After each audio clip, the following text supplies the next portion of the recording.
Hello and welcome back to the Making It podcast. We are here for episode 60. Nothing crazy said in the pre-chat to laugh about just yet. We actually had quite a nice little chat before this. We try not to talk too much because we want to keep as much content on it as we can for here. But I don't think you all want to hear about me and Dan's opinions on football when it comes to Nottingham Forest and Liverpool. Dan, welcome back. 60 episodes into the Making It podcast. It's another milestone for us, isn't it, mate? Yeah, and I just want to first mention how it's been awesome to be able to carry on this podcast throughout you being out in Australia. Despite even being 11 hours apart, we've still managed to do it, and I just think this will be an awesome thing to always look back on. But yeah, 60 episodes in. I had a good week last week because my family came to visit my granddad. So they came to watch my football game I was coaching, and we were playing Hull 2s, the team we drew to last time we were playing them. And right now we're in a title race. So Teesside are only 1 point behind us, so we can't afford to drop points. And honestly, we've been working in training recently about retaining possession, keeping the ball, working as a team, supporting each other, and it just worked out just like that. And it was just really good to see, and we ended up winning 5-0. Went for a meal with my family afterwards. It was just a really good time. Went home for the weekend. My mate Lewis was having a few drinks for his 21st, which is this Wednesday. And it was just really nice to see some people from home again. And I do like going home for a bit. So I know we've been talking a lot about you going home soon, so we can dive into a bit about that. But I think it's just nice to go home for a weekend and it's almost like clicking a reset button. Went for a nice coffee with my mum yesterday, and it was just a lovely day walking around after my nature reserve in the sun. And luckily, it's really nice and bright and sunny here right now, so I'm excited for the day. Got no lectures this week. It's my reading week, so I'm excited for what's ahead. But brother, how have you been, man? How's your week been? I was just going to ask you, bro, because someone was saying that there's meant to be some pretty hot weather in the UK for UK standards, obviously, like pretty warm weather this week. I ain't got a clue, bro. I'm one of those guys who don't even check the weather, to be honest. I just wake Dan up, just look out the window. Just look outside, Dan says. Just look outside. That's all you got to do. If you want to know the weather for next week, just look outside and be like, yeah, there's a few clouds out that way. Yeah, they'll be here by Monday. No, it's been good, bro. It's been, I'll be honest, I said it to you. I feel like I've basically just been sat down and the week's passed by me. It's been a bit freaky, to be honest, how quick this week's gone. Lots of work, quiet days, ridiculously busy days. Like yesterday, we had like 20 to 25 cocktail tickets coming, all with various orders on them. And it's fair to say we were panicking. So that was an interesting experience. That was on Saturday, sorry. Other than that, a lot of work. You know, I went out on Saturday, had a really nice beach day with my friends on Sunday, bought this little touristy top today because you've got to do it, haven't you? Yeah, I feel like this week I've not done a hell of a lot, but I've had a lot of time to think. A lot of things have gone wrong, but again, like I've said to you, Dan, for a while now, my approach to things going wrong is changing quite a lot, and I'm really proud of that. You've been thinking about home quite a lot, haven't you? Been thinking about home quite a lot, and I was just going to say my fridge decided it wanted to turn off in the middle of the night. That's my excuse, but in reality, I think I may have turned the temperature down by accident. Thinking that a one was making it colder, but it actually made it warm. So all this water poured out my freezer, and my whole bedroom floor was covered in water. So, but I didn't stress. I did swear a little bit, but we got on with it. Yeah, like you said, Dan, I've been thinking about home a lot. I think that I've been dreaming every single night about being at home with various different people, friends, family, other people. Like I've been dreaming about like what home is like. Some very realistic sort of dreams for me. And usually when I have dreams or I have thoughts about something, I tend to think this is an instinctual thing. There is a meaning behind this thing. If I think of a person randomly out of nowhere, my instinct says text them, because I've done it before with my uncle. Before he passed away, I texted him. He never got back to me, but there was something inside me saying text him. And I think it's important we listen to that. So I've been thinking about home. It's 9 weeks, 10 weeks till I go home. 79 days, I think it is. The only reason I know the exact amount of days is because my mum decided to put a countdown timer on her Instagram yesterday. So I'll know exactly when I'm coming home. But yeah, I'm not ready to wrap up the experience just yet, Dan, but I am putting things in place for when I leave, starting to look at when I'm going to leave, my job, um, and getting things arranged. I've got a leaving party arranged, got my flight booked. It's crazy. It's mad to think how a year has passed by me. But as the saying goes, time flies when you're having fun. And I've got to be honest with you, Dan. I was speaking to someone today and they said, God, you do so much, And I'm like, I don't think I do. And he said, but you do so much, because when you say you're doing nothing, you're doing something. Like you'll be cooking or you'll be going out and doing something. You'll be like, oh, I'm not up to much. And it's like sometimes you need to step back and be like, you are actually doing quite a lot. And in this year, you've done a lot. And the only reason you think you've not done a lot is because you're comparing yourself to other people's kind of idealist life that they put on social media or something and thinking, well, I haven't done that, so I haven't done a lot. But in reality, bro, the holidays, the coaching, the people I've met, the nights out, the experiences, good and bad, like moving to multiple houses, having a couple of jobs, bro, all these things, these are so many experiences. And I've done it all in 1 year. Fuck. I've got to be grateful, man. I'm so grateful. I'm reflecting a hell of a lot. And these next 2 months, as much as I'm not going to waste them and wish them to go any faster, I am looking forward to being home, bro. And I think that the homesickness will start to hit me in the next month, So, even just stuff like you saying you went for a coffee with your mum, bro, I'm so, so envious of that. I just want to see my mum and just give her a hug. We actually, I'll quit my rambling in a sec, but we went to a fair the other day and there were these people there offering mum hugs. And I'm like, what the hell was that? Mama. Okay, well, Dan, if you're listening on Spotify, you don't even want to know what expression Dan just made there. But these people were mums that were offering free hugs. And I was like, I could do with one of those. And I went over and gave this woman a hug. And oh my God, I was nearly in tears. I was like, where did you learn to give people a hug like that? Like, it felt like my mum was hugging me. It was the most like surreal thing. But you really don't realize how much you miss people like your parents and all these things until you go out and do an experience like this. And you're put in a situation where you can't just ring them up and be like, how do I fix this? Or how do I do this? You're like, wake up, buddy. Like, you're an adult. Do it yourself.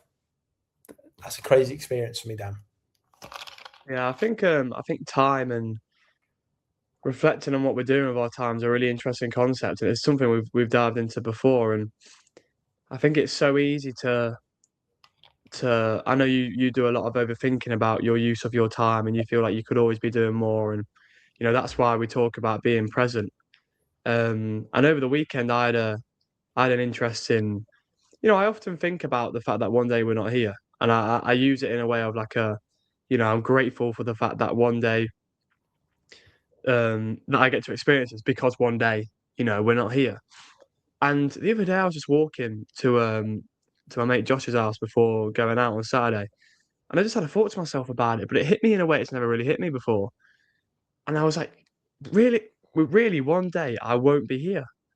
And it almost gave me a bit of goosebumps, and I was like, Jesus, like, when you just get a bit of a reality check about the fact that one day you literally don't function. And I think it's just so important to just embrace things. And from that moment, I was just like, I'm going to embrace tonight, and I'm just going to enjoy the people who are around me. And I think it's just that art of like, when you're around people or when you're in a certain moment, just take at least 1 or 2 seconds to just go, just kind of observe it and be like, wow. And I think you've got to be proud of yourself for what you've been doing out there. And yes, you look at this stuff on social media and you see people doing like something every day, and you feel like you need to be racing and chasing with it. But what you're doing right now is that moment, and it's that thing. It's like I had a phone call with my mate Riley the other week, and he was asking me a couple of interesting questions. He was like, do you not just want to get out into the world? Because obviously I'm at uni. And I was telling him how I'm probably going to be at uni for another few years, because I'm potentially going to do a doctorate in sports psychology. And he was like, "Do you not want to like not be a broke student anymore? Do you not want to just like get out there, like not in a mean way, but just genuinely ask it?" But I said to him, "This is my journey. This is it. If I was waiting the whole time, if leaving uni was the time when my life started, how sad would that be for me?" I know there's some people who like we've discussed before, uni is just they've just made the decision and they are kind of kicking the can down the road. But for me, I know what I want to do. I've got to do these qualifications to get to where I want to be. This is me living it. Me at uni, doing the coaching, doing the sports psychology experience, doing the podcast review. All this is me living that life. So I don't want to be in a position where one day I look back and go, wow, I spent so long thinking about the future and waiting to get a career, and that's me living life. That me at uni wasn't living life, because what everyone's doing right now is the journey. But it's almost like we have this idea in our head of what the future should look like, and this idea of what living life is. We actually forget that this is the journey right now. And I think it's so important to be aware of that. Of course. And like everyone's calling is different, right? And I think that I know people who would be like, why would you go to Australia? Like people said to me, like, are you just running away from what you want to do because it's getting difficult? Or, are you just kind of kicking the can down the road? And it's like, not really, because my intention with this was to open up my perspective, to have fun, to go a little bit wild, to go and explore who I am. And Dan, I think I've done that. I think I've discovered more about myself on this trip than I ever thought I would. Situations that I thought I would never, ever put myself in. I'm a bit of a nervous kind of swimmer. I'm a nervous swimmer. I've spoken to you about this, and I spoke to you when I was in WA about this, about the experience of going into the water and snorkeling straight from the beach to the water and swimming out pretty far for me. I never thought I'd do that. I never thought I'd go on nights out by myself and meet random people and have that fun. I never thought that I would go and work, make cocktails and do stuff like that. I thought maybe I'd work on a bar, but I thought maybe that's not my calling, because no one answered my resume. It took no one, not a single bar offered me a job with my resume when I was getting my sales work, when I was, before I got my sales job. It was only after I lost my job that I could get a job in a bar. All these different things, you experience so many different things. And it's like, you can view travel from different perspectives. Some people would look at how much money I've spent and gone, what a tool. Like, you spend this much money. But then they'd look at my income statement and say that, oh, okay, fair enough. He's probably earned most of it and it's fine.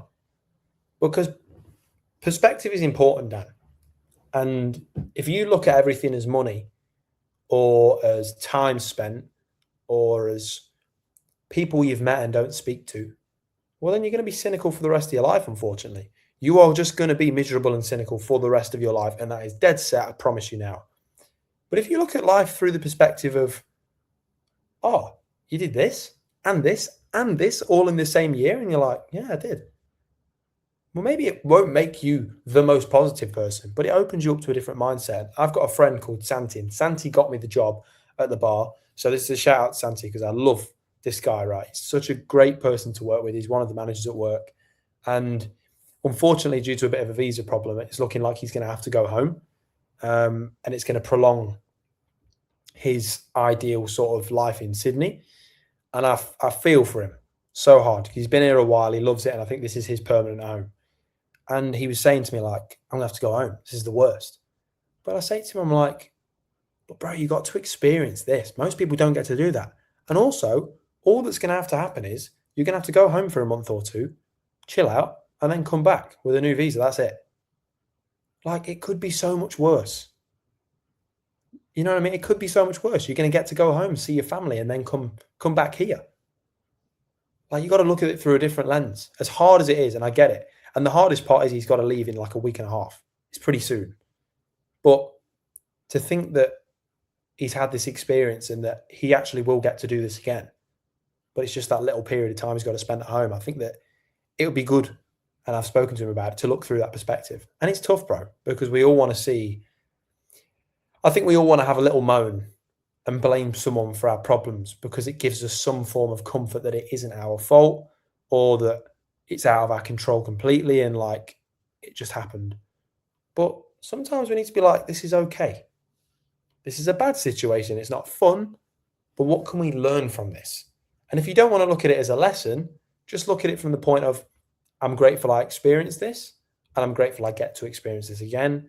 Or if you don't, again, just be grateful you experienced it. And I think that, your journey is really important because you don't know what's going to happen next. But it's so important when you're at that milestone, just to sit there and be like, "This is cool, man. I'm appreciative of this." And for Riley, for example, what he views as his journey is different to you. But the important thing is that he's trusting you with your viewpoint in his journey, in what he wants to do. And that's a sign of a good friendship. And I know Riley, not as well as you, but I think that going traveling and stuff, I think that'll benefit him massively. Yeah. What you said now about perspective is vital. I've been reading this book lately, and the main message about it is he as a kid, he walked into this magic shop, and then he ended up talking to the lady who like helped run it, and then he ended up going in there every day, and she was teaching him like all these different, like, I want to say mindset tools, but they were even more than that. Understanding himself and like teaching him how he can shape his own life, define his own life, and he ended up becoming a really successful neurosurgeon. And there was a couple moments where like a panel of medicine people where, because it gets quite serious, the higher you get up, and they have to decide who goes on to, the next stages of like neurosurgery and medicine. And they denied him access, and he stood there in front of all of them and he said, "Look, I'm 100% going to be going through to this next stage, and here's why." And he said everything he's been through. He had a very tough childhood with his parents, and he showed his commitment, his hard work. And it's just that side of him where, you have a choice how you perceive things. He could have perceived that as, "Oh, I can't do it now," or he just went, "You know what? I will do this because I know I'm capable of it. Let me prove I can do it." And there's an element of our mind where we have this choice. I was on Wednesday before the game. I said to all the lads, I said how important belief is. I said, I believe as your coach that every single one of you in this room today is going to have the best performance you've ever had. And I think it's so important. And I said, you've got to believe in yourselves, believe in each other, and push each other on. When you believe in yourself and you believe in others, and you actually have that perspective of, this is going to go well, or yes, or it's a bad situation. Okay, it's a bad situation, but you can either, you can let it break you, or you can let it shape you, if you know what I mean. You can let it be just another part of your journey. And I think it's so important to understand that choice we have of when something happens to us. Yes, it's tough, and we, not everything's easy to deal with in life, but how we choose to react to it is so important. And I think that book's been really interesting for me. And so when you're talking about perspective, I think it's so important, because there's so many different things in our life that can happen. Like you with the fridge, I've noticed since you've been out in Australia, interestingly, since you've been a lot more, obviously, well, you are a lot more independent out there. Things like your fridge happening, and maybe like an annoying thing with a housemate, or someone bumping into you in the street. I noticed you've become a lot better at just understanding and taking a step back and going, okay, that's happened, but you have a choice of how you react. How did that really come about? Why do you think being out in Australia has almost given you that perspective of choosing how you react to things? Well, my stepdad has always been very sort of adamant about the way, I speak to people and the way I act, because one day if you speak to the wrong person in a certain way, they're probably going to punch you in your face. And he's always said to me, he thinks I deserve one, just to help me learn what that feels like. And maybe he's not wrong, and maybe that is coming my way, hopefully not anytime soon. But when you're out here and it's just you realize that you can't, pardon my French, you can't fuck around. When you're at home, you say something in Beast and Social, someone gets a bit annoyed and you're like, ugh, I'll just go home. You know what I mean? And it's not even just the fact that I'm not at home and I haven't got people to look after me. It's more like you're out here because you're an adult. Fucking act like one. Act like one. Be an adult. Now, when you're an adult, that doesn't mean let people walk all over you because you're too scared to say something. Be honest with people. I had a bit of not a go at someone, but I kind of gave someone, I think, what I would call a reality check at work the other day, because I'm working, we're busy, everyone's working hard, and you see someone not working hard, pull them up on it. Pull them up on it. We're all paid a good amount of money. Let's help each other by working hard. And I pulled them up on it, and I'm like, but I'm an adult. I think that when you come out here, it's about recognizing your responsibility for yourself and for other people. And for me, my responsibility as an adult that's moved away is I've got to conduct myself in a way that is respectable. Remember that no one knows me. So every impression I make is a first impression. That's important. Recognizing that every impression I make is a first impression. And that matters a lot to me. So, yeah, I want to have fun. Yeah, I want to mess about and whatever else. But you're out here. People don't know you. Would you want someone to know you for your first impression for being a knob? Or do you want someone to go, oh, he's a nice guy, or he works hard, or he does this, or he does, you know what I mean? And when you kind of don't have the support system you have at home, it's really important that you kind of embrace being an adult, embrace being mature, and remember your surroundings. And I guess when it comes to the kind of the reacting to stuff, it isn't just from a safety perspective. It's also just the way Australians are, bro. I would say that most Australians are a little bit more relaxed to this kind of stuff. You do still get the random people who will have a go at you for the most random stuff. It's only a normal place. You know, we're in the big city. These people exist all the time, and you get it all the time. People who beep at you for random reasons, people who do all sorts, they say something, happens. But it's like, I feel like there is quite a more relaxed culture here where things you just let them pass a little bit more. Like, is it that deep, really? Why should someone bumping into me by accident, or even if they do it on purpose, why should it take up more than 2 seconds in my day for me to go, what a prick? And then I walk on. Or I just go, all right, fair enough. Why should it take minutes of my day ranting about it? Why should it take up my thoughts? Why should it take up a conversation? There's only so much energy you can spare in a day. And I don't want to spend any more of it wasted on some random thing that just happened by accident. It's just not worth it, Dan. It's not worth it. And unfortunately, I think the world we live in now, Dan, people are actually willing to sacrifice the rest of their life to hurt someone because of an incident, such as an accident. That's the world we live in. And I don't want to be a victim of it, personally. And that's where, that's just, being open-minded as well. Like, a nice person could do something wrong, could do something out of hand. We're all not perfect. Someone could say something wrong or act out in a way which they regret, but it's just having that patience and that awareness that something might have just happened in that person's day which has caused that. Actually, are you all right? Like, first of all, and I think how we carry ourselves is, I think it's something a lot of us forget. I think, in life, especially in the modern day, we think a lot about external stuff. How much like money we can make, how much what we can do with our career, what we can do with our uni, our work, all these external surroundings. But all that stuff that comes from within, how you are as a person, how you carry yourself, for me is more important than anything. Because Mm. I'd ask to listen to the question, if you took away everything in your life, all the external things, everything you own, all your money, everything ever, after everything that's happened in your life, who would you be as a person? And I think it's so important that, I speak about not letting our success become our personality, but how we carry ourselves is the most key thing. That really famous quote, which I've 100% mentioned a couple of times, is people don't remember what you said or what you did; they remember how you made them feel.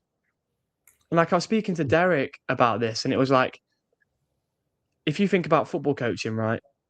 If you're a good coach, as in like you carry yourself well, you manage the players well, you look after the players. Often, if you ask the players, what did you think of that coach? They're probably not going to remember all the details of the sessions you put on, but they're just Yeah. going to remember how you made them feel. Oh, he made me feel great. He made me feel confident. She made me feel like I could be the best player in the world. Like, and it's when you think about Graham, right? That when you think about Graham, you think about that one moment when he said you've got potential, and you remember how that made you feel. Yes, you in that moment you remembered what he said, but it's because of how it made you feel. And I see it with some people.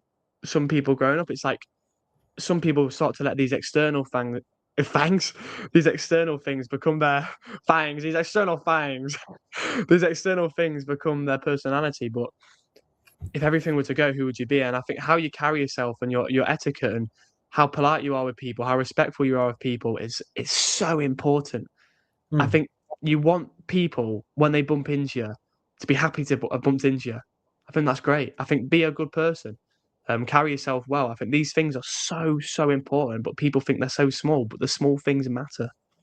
They do, bro. Do you know what impact is so important? Like, I think it's also good to recognize where we have flaws, as people. I don't think that I'm where I am wanting to be at coaching. I'm sure we both feel the same way. We're still pretty new into this.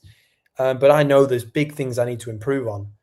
But I think one thing I will pride myself on is that I'd like to think that any person that's been coached by me will say that they've had a good experience, because I try to lead on how the thought process that kind of I felt when I was playing is like, in terms of dealing with things. The kids that don't get to play, I've been in their position.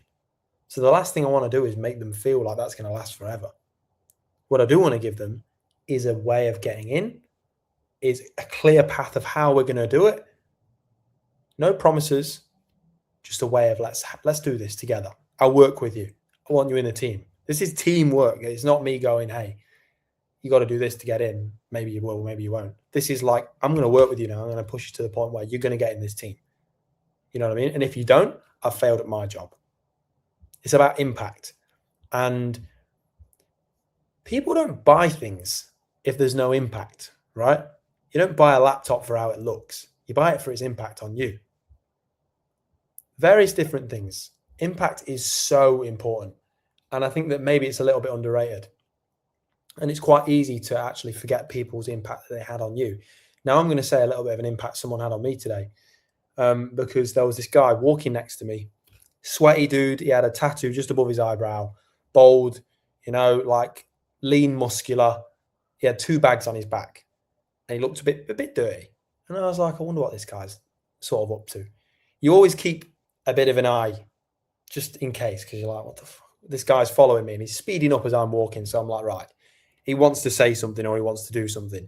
Either way, I need to just kind of recognize it. So I look over and I'm like, strange. And he does this: take your headphones off. I'm like, okay. So I take one cup off and I'm like, what's up, bro? And he's like, hey, mate, I just got out of prison. I'm like, all right. Okay. So automatically you've got my interest, because I'm like, I want to hear someone. I want to hear this. This is interesting. And he's like, I've been in prison for 15 years. Now, I don't know what he did, and I hope it's not something that's horrendous to the point where I wouldn't want to know this guy. But the likelihood it might be. But either way, he's a human being, and there's a second chance thing. And I'm like, okay. And he's like, have you got any money to spare? And I'm like, I don't have any change on me, bro. But let's have a chat. And he's like, okay, cool. So I don't know, maybe our chat lasted 2-3 minutes. And we were talking about it. It's like, I don't want to get into the depth of my time in prison or anything like that. He said that off the bat. I didn't ask him. But I was like, how does it feel to be out into the world? And he's like, it's pretty hard, bro. I'm not going to lie. I've got nowhere to live. I've got no friends or family. I'm trying to restart my life, and he's in his 40s or whatever. And it kind of got me thinking, this guy could be the worst guy ever. But there's a point to be made from this. It's like, people just want to be heard in this world. And I think the reason that we have so many problems, a lot of extremism and all that kind of stuff, without veering down a political path, is that people just want to be heard, bro. And I don't think that we're giving people a platform to be heard enough. I think we're giving a lot of people a platform to speak, but we're not really listening. And I think guys like him, when I said I don't have any money, the fact that he kind of still stood by me, and I was like, do you want to have a chat? And he's like, yeah. That just proves, I think, that point, bro. So many people would be so quick to turn this guy down because they see a tattoo on his face, or they see a guy that's been in prison, why don't we just give people an opportunity to say something? And, and have that little chat with someone?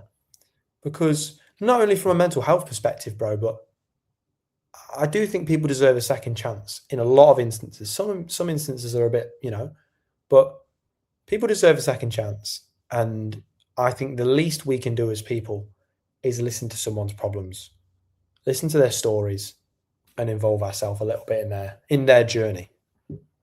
Yeah, I completely agree, Brian. When you were saying that, in my head, I was just like, go on, Jamie. Go on, son. And I don't want to mention names, but when I was back home over the weekend, I'll be honest, there's some people from home who you know, from growing up, you build this sort of reputation of certain people. And obviously these people, they do things to give themselves that reputation, but you almost start to judge people from who you've seen them as a person growing up. And we forget that everyone has a chance to be better. Everyone has a chance to look at how they've been or something maybe they've done and go, crap, I need to sort myself out. So you never know someone who, you know, typically may have not the best reputation. You never know if the next time you see them, they're actually like changing things up. And, you know, I had a couple of conversations with some people from home who I would definitely say I can judge over reputation and who I've seen as a person growing up. But you know, when you just have a conversation with people, you just realize we're all just human beings. We're all just human beings, and it's so nice to be able to connect with people and just, like you say, just listen to people. No matter what's happened between you guys as people, no matter what you've seen people do. Obviously, we have certain boundaries, as you're saying, but I'm not on about extremities here. But people deserve a chance to at least be heard, at least have a conversation with people. So there's some people who I would typically just think I'll just like, you know, say hello and dap up and, you know, just talk to people I would typically say is closer. But, you know, actually just having a conversation with some people who I've not had a conversation with for a while. It's like, it's actually quite nice to talk to someone, talk to you, and actually just have that human to human connection of just having a chat and having a catch up. And I love that. And it's interesting. I was speaking to my mum about it yesterday with like, you know, when you do, as we're all getting older, we're noticing who we're closer to. We're noticing who we're not as close to now. But those people who are close to us are great because we realise those people who have actually decided to reciprocate their friendship with us. But those people who you realise you may not be as close to anymore, it doesn't have to be a bad thing. That's just life. But when you see them, it's nice to have a catch up and it's nice to actually like just see how each other are getting on. And I think just that, I think you mentioned it on the phone yesterday, just that civilness of it. That look, people have different perspectives in life. People have had different sides to arguments. People have had different childhoods. People have had different friendship groups, but we all can have a conversation. And I think that's the beauty of it. And I think you're completely spot on. You know, and as well, bro, we don't have to disagree, but we can still be friends. That's a mantra that I love, that my stepdad has given me, that Anthony Bourdain shares, all these different people I love in my life, they share. Like, you don't have to agree with me to be my friend. We can disagree on the biggest things ever, by the way, and I'll still love you and have a pint with you. I haven't got a lot of time for people that don't understand different opinions. And it's like, the problem with this world is, Dan, people make you feel like you need to choose a side. There doesn't always have to be sides. Doesn't always have to be.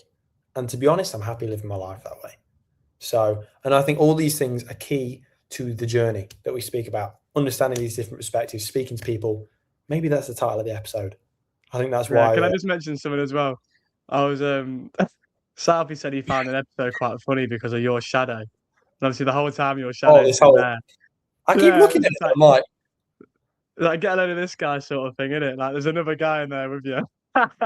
This guy over here. Shout out Southie, man. So the Southie's listening right now. I'm sure you've had some entertainment throughout the episode. Love, bro. And hey, look, I just want to say thank you to not just Southie, but also to everyone, Judy, you know, all our very loyal followers, but also the people that are just jumping on. If this is your first episode, welcome. If you've made it this far, you probably don't hate our voices as much as you thought you would. So that's always a good thing. But thank you for jumping on. 60 episodes in. Dan, it's always a pleasure, mate. There's only 9 more episodes to go. I'll be home for episode 70, probably. How crazy is that? So within 10 episodes... Say something else. No. Home within episode 67. Dan hates that meme so much. But anyway, 60 episodes in, Making It Podcast, makingitpoddy@gmail.com. Email us, makingitpoddy, on all our social medias. I'm going to go and make some chicken fried rice now. Dan, thank you for joining me again, mate. It's been great talking to you. Lovely chatting, bro. Grateful as always, man. Take it easy, everyone. Have a great week.